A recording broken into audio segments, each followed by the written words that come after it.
Good morning everyone. हम पढ़ रहे हैं ट्रांसपोर्टेशन इन प्लांट, पौधों में परिवहन। इसके अंतर्गत हमने पिछले लेक्चर में जीव द्रव्य संकुचन और अंतःशोषण इनहिबिशन के बारे में पढ़ा। आज हम पढ़ेंगे लंबी दूरी तक जल का परिवहन, water transportation for long distance. पौधों में कुछ पौधे जो है वो छोटे होते हैं, बहुत ही छोटे होते हैं, सूक्ष्म होते हैं, और कुछ पौधे जो है वो कई मीटर की ऊंचाई तक लंबे होते हैं। तो गुरुत्वाकर्षण के विरुद्ध जड़ के द्वारा अवशोषित जल का आखिरी ऊपरी सिरे तक जल का परिवहन और खनिज लवण का परिवहन किस प्रकार पौधों में होता है। तो जैसे निम्न कोटि के पौधे, शैवाल वगैरह है ना, ये तो सब छोटे छोटे एक कोश की होता है, तो इसमें तो जल का परिवहन आसानी से हो सकता है।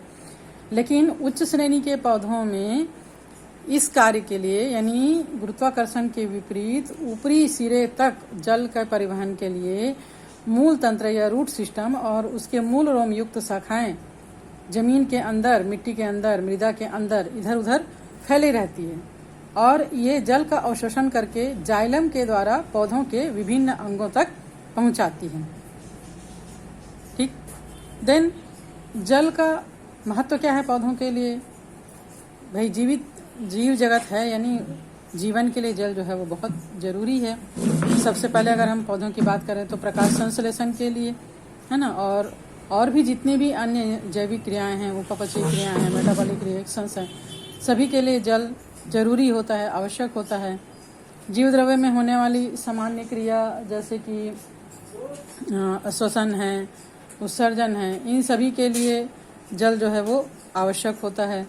इसके अलावा जो जड़ों के द्वारा अवशोषित खनिज तत्व है, कार्बनिक पदार्थ है, गैस है, ये भी जल में ही घुलित अवस्था में विभिन्न अंगों तक, पौधों के विभिन्न अंगों तक इसका वितरण या डिस्ट्रीब्यूशन किया जाता है।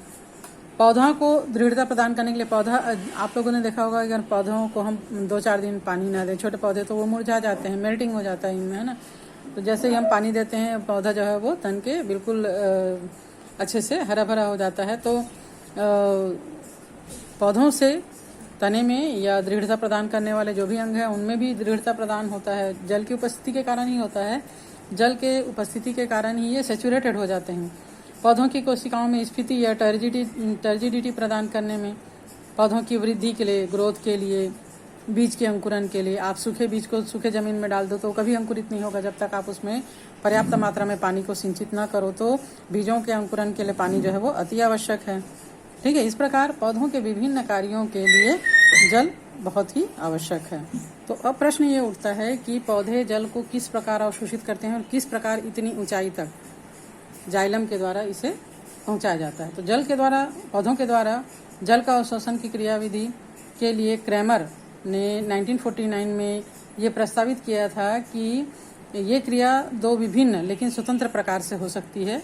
पहला, एक तो सक्रिय अवशोषण यानी कि एटीपी ऊर्जा की सहायता से या फिर मूल दाब के कारण, और दूसरा है निष्क्रिय अवशोषण, मतलब जहाँ पर एटीपी ऊर्जा की आवश्यकता नहीं होती है, या श्वसन मत भी इसको कहते हैं।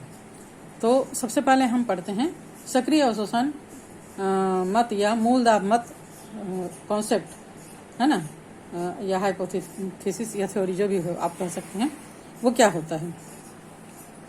निम्न श्रेणी के पौधों में वाष्पोत्सर्जन की क्रिया धीमी गति से होती है।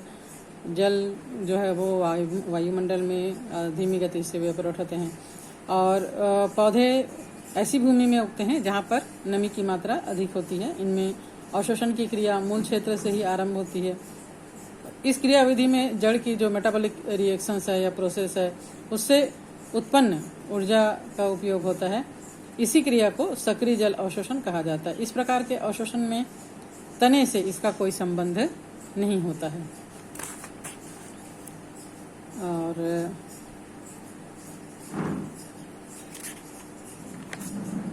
कोशिका में जो जीवद्रव्य होता है या कोशिका रस होता है, उसका परसरण दाब भूमि के जल के दाब से जब अधिक हो जाता है, यानी अधिक ही होता है जनरली, तो विसरण क्रिया के द्वारा मूल रोम की कोशिकाओं में जल प्रविष्ट हो जाता है। मूल रोम की कोशिका जो है वो स्फीत यानी टर्जिट अवस्था में आ जाती है, और धीरे धीरे अब मूल रोम की कोशिका के कोशिका रस का परसरण दाब संलग्न कार्टेक्स मतलब उससे जुड़ी हुई जो कॉर्टिकल सेल्स होते हैं, कार्टेक्स कोशिका होती है, उसमें से कम हो जाता है। इससे जल की कुछ मात्रा कॉर्टेक्स के कोशिका में विसरित हो जाता है और उसके स्फीत अवस्था में आते ही परसरण दाब भी कम हो जाता है। अब जो संलग्न कॉर्टेक्स की कोशिका है उसमें परसरण दाब अधिक होने से इस कोशिका का जल उसमें चले जाता है और ये क्रम लगातार होने से एक कोशिका से दूसरी कोशिका तक जल का अंतःत्वचा तक पेरिसाइकल तक चले जाता है। पेरिसाइकल की कोशिका के स्फीत होने से जल जो है वो एंडोडर्मिस की मार्ग कोशिका यानी पैसेज सेल से रंभ या स्टील यानी कि आपका जो वास्कुलर बंडल है उसमें चले जाता है और वहाँ से फिर ये मज्जा में विसरित हो जाता है, पीठ में विसरित हो जाता है। जल के पेरिसाइकल की कोशिकाओं में पहुँचने के बाद ये कोशिकाएं टर्जिट हो जाती हैं, स्फीत अवस्था में पहुँच जाती है, जिससे इनका स्फीति दाब बहुत बढ़ जाता है और जल पेरिसाइकल से संबंध होकर अंततः जाइलम कोशिकाओं तक यानी जाइलम वेसल्स तक पहुंचा दिया जाता है। अब जाइलम कोशिकाओं में एक दाब उत्पन्न होता है जिसको कि मूल दाब कहा जाता है, क्योंकि ये जड़ के कारण उत्पन्न हुआ है, जड़ के मूल रोमों के कारण उत्पन्न हुआ है। इससे जल जो है वो कुछ दूरी तक ऊपर चढ़ जाता है। निष्क्रिय अवशोषण मत या ससंजन मत क्या है?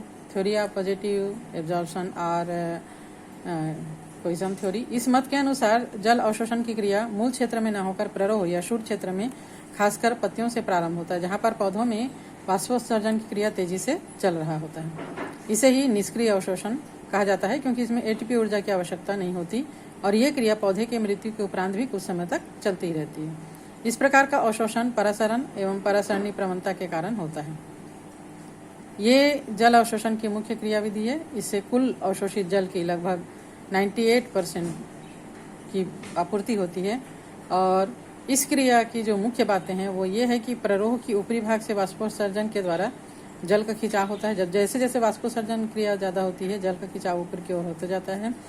जल के अणुओं के बीच आपसी ससंजन और जल अणुओं और जाइलम कोशिका भित्तियों के बीच आसंजन होता है और जाइलम कोशिकाओं के अंदर जल का तनाव या टेंशन होता है। इन सभी कारणों के कारण जल की अवशोषण जो है वो होता है और 90% पौधों में जल की आवश्यकता की आपूर्ति इसी तरीके से होती है।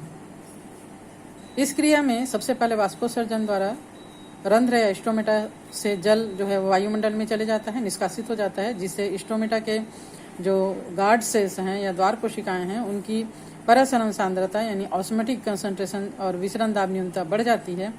इसका परिणाम ये होता है कि ये पर्ण मध्योतक यानी मीजोफिल की पास वाली कोशिकाओं से द्वार कोशिकाओं में पानी पहुंचाता है। अब इन पर्ण मध्योतक की कोशिकाओं की परसरण सांद्रता बढ़ जाती है, जिससे जाइलम के तत्वों से परसरण द्वारा जल पहुंचने लगता है। जाइलम वाहिनियां यानी जाइलम वेसल्स में जल के स्तंभ वाटर कॉलम पर ऋणात्मक दाब या नेगेटिव प्रेशर तनाव के रूप में उत्पन्न हो जाता है और यही तनाव पत्तियों के जाइलम से तने के जाइलम और अंततः जड़ के जाइलम तक पहुंच जाता है।